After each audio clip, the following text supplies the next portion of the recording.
nakakita ko ng aeroplano, parang gusto kong biglang mag-Singapore. Kahit wala na akong pera.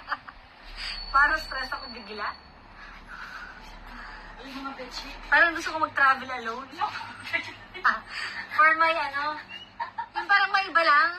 Nakakita kasi ako bigla. Ano kayang journey ko pag mag-isa ako, no? I just wonder. Ano kaya maging kapalaran ko kapag halimbawa hindi ko alam yung mga pupuntahan, mga dadaanan. Parang gusto ko kasi matry, alam niyo yun? Ano mo sa sarili ka na? Solo flight ka na? Oo, solo flight. Gawin mo. Balik mo yung Singapore na ka. Grabe. O, hindi ako ganun. Galit si PJ niyan.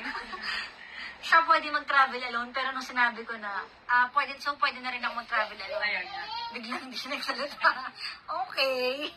Pag siya pwede, preferred na. Siguro, takot siya may lalapit sa akin.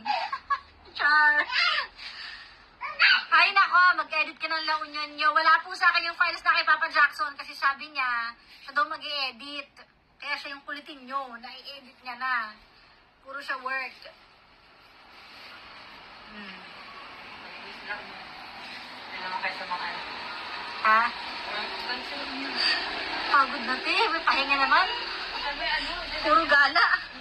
ano ka nga, mag-hike ka nga. Hindi tangalan ko. Ayoko mag-hike. Nakapagod ako, hinihingal ako.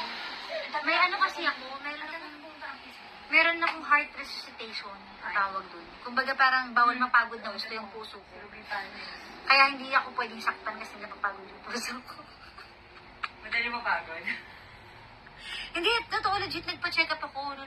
Nagpa-general check up ako last year. Lumabas na meron akong sa heart. Totoo nga, kaya bawal ako sa loob. Bakit pag ako nagsasabi, ayaw maniwala? Totoo nga,